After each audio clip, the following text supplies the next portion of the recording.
भारत के कई कृषि संगठन भारत सरकार की कृषि नीति का विरोध कर रहे हैं।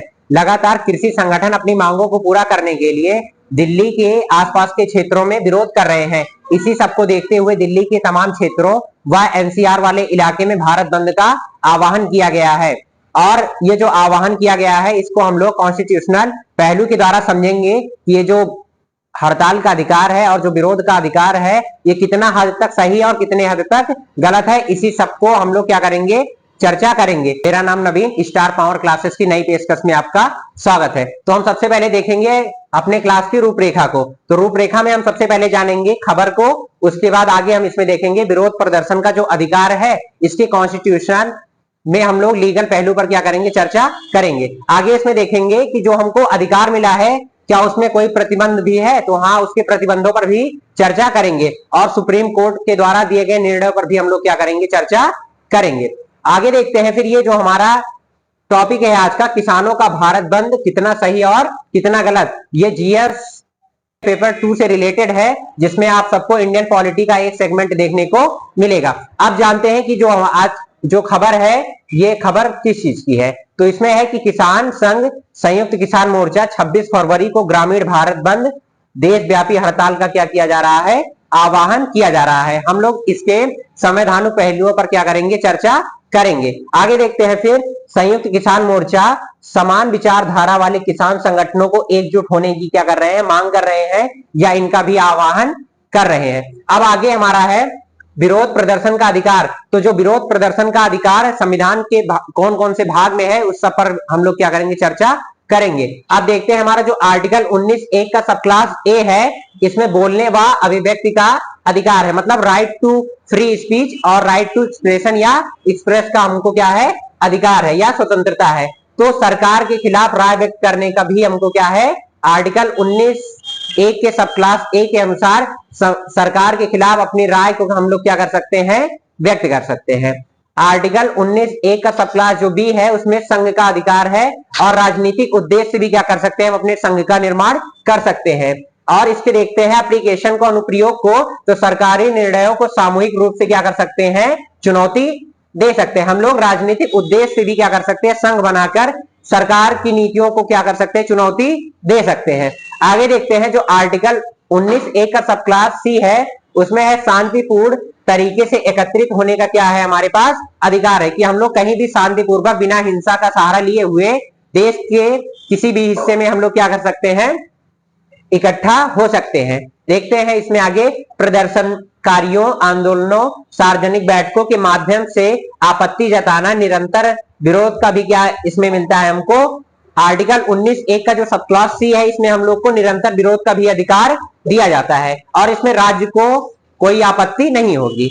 आगे इसमें शांतिपूर्वक इकट्ठा होने का इसमें क्या है, अधिकार है। शांतिपूर्वक आप देश के किसी भी भूभाग पर क्या हो सकते हैं, इकट्ठा हो सकते हैं। राज्य की कार्यवाही व निष्क्रियता के खिलाफ विरोध करना, विरोध आप क्या कर सकते हैं, अपना विरोध निरंतर कर सकते हैं। इसमें राज्य आपको क्या करेगा, किसी प्रकार से रोकेगा टोकेगा नहीं। आगे अब हम बात करते हैं कि जो हमको आर्टिकल मिला है, आर्टिकल 19 में स्वतंत्रता जो जो मिली है इसमें क्या किसी प्रकार का प्रतिबंध है, तो हाँ हम देखते हैं प्रतिबंध हमारा है कि आर्टिकल 19 का जो सब क्लास 2 है उसमें लिखा है मुक्त अभियान की क्या है, स्वतंत्रता है कि हम लोग क्या कर सकते हैं, फ्री होकर कोई चीज बोल तो सकते हैं लेकिन उसमें भी क्या है, हमको प्रतिबंध मिला है। अब प्रतिबंध कैसा है, जिसमें क्या हो, भारत की संप्रभुता व अखंडता पर किसी प्रकार का खतरा ना होने पाए। अगला इसमें राज्य की सुरक्षा, और राज्य की सुरक्षा पर भी कोई खतरा ना आए। विदेशी राज्यों के साथ जो मैत्रीपूर्ण संबंध है उसमें भी क्या हो, कोई प्रकार का खतरा उत्पन्न ना होने पाए। आगे है शालीनता व नैतिकता क्या हो, किसी का नष्ट ना हो। आगे है न्यायालय की अवमानना भी ना हो इसमें, और किसी व्यक्ति की मानहानि भी ना हो। जो आपको बोलने का, कहीं भी रहने का या संघ बनाने का जो अधिकार दिया गया है उसके द्वारा किसी व्यक्ति की मानहानि ना हो, न्यायालय की अवहेलना ना हो, भारत की संप्रभुता व राज्य की सुरक्षा में कोई अवगुण या दोष ना उत्पन्न होने पाए। आगे किसी अपराध के लिए उकसा नहीं सकते हैं। आपको जो स्वतंत्रता दी गई है इसके द्वारा आप किसी भी अपराध को क्या कर सकते हैं, उकसा नहीं सकते हैं। और देखते हैं आगे आर्टिकल 51(1) में क्या कहा गया है, सार्वजनिक संपत्ति की रक्षा करना व हिंसा त्याग करना प्रत्येक नागरिक का क्या होगा, मौलिक कर्तव्य होगा। लेकिन मौलिक कर्तव्य में हमको सरकार या राज्य के द्वारा किसी प्रकार से दंडित नहीं किया जा सकता है। ये हमारा जो मौलिक कर्तव्य है, ये हमारा कर्तव्य है, इसको हम चाहे माने या चाहे ना माने, इसको फोर्समेंट से क्या किया जा सकता है, मनवाया नहीं जा सकता है।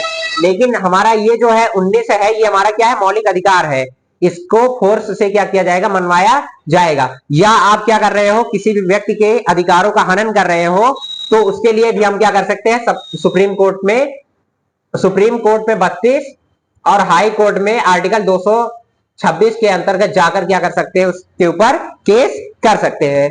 आगे अब हम देखते हैं, फिर आगे लिखा है, फिर विरोध के दौरान हिंसा का सहारा लेना क्या है, मौलिक कर्तव्यों का क्या करना है, उल्लंघन करना है।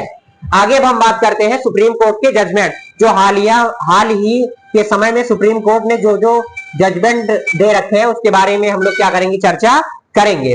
देखते हैं सुप्रीम कोर्ट का जो जजमेंट रहा है 2019 का, शाहीन बाग विरोध प्रदर्शन के संबंध में याचिका पर क्या की गई है, सुनवाई की गई है। लेकिन उसमें कहा गया था कि शांतिपूर्वक विरोध करने का क्या होगा, अधिकार दिया जाएगा। उसमें शांतिपूर्वक आप बिना हिंसा का सहारा लिए हुए किसी भी प्रकार का विरोध कर सकते हो। आगे इसमें है, सार्वजनिक रास्तों व स्थानों पर कब्जा नहीं।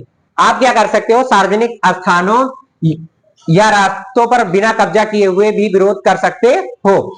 आगे फिर अगला जजमेंट है मजदूर किसान शांति संगठन बनाम भारत संघ 2018 का। और ये जो शाहीन बाग का मामला है ये 2019 का है। इसमें क्या कहा गया है, पुलिस को शांतिपूर्वक विरोध प्रदर्शनों के लिए क्षेत्र का सीमित उपयोग के लिए एक उचित क्या बनाया जाएगा, उचित तंत्र बनाया जाएगा व इसके लिए पैरामीटर निर्धारित किया जाएगा। इसके पैरामीटर निर्धारित करने का सबसे बड़ा कारण है कि जो व्यक्ति विरोध कर रहे हैं उनको भी कोई प्रकार का खतरा ना हो, और जो सार्वजनिक लोग हैं उन पर भी कोई किसी प्रकार का खतरा ना होने पाए। आप लोग क्या करिए, नोट्स बनाने के लिए इसके स्क्रीनशॉट ले लीजिए। अगर आप सब ये जानना चाहते हैं कि किसानों की क्या मांग है, तो इसके लिए मैंने एक पूरी वीडियो पहले से ही बनाकर रखी है, तो आप जाके उसको पहले देखिए, तब आप देखेंगे किसानों का भारत बंद कितना सही और कितना गलत है, तब आपको क्या हो जाएगा, अच्छे तरीके से समझ में आएगा। आपको हमारी वीडियो अगर पसंद आई है तो लाइक, शेयर और कमेंट करना ना भूलें। धन्यवाद।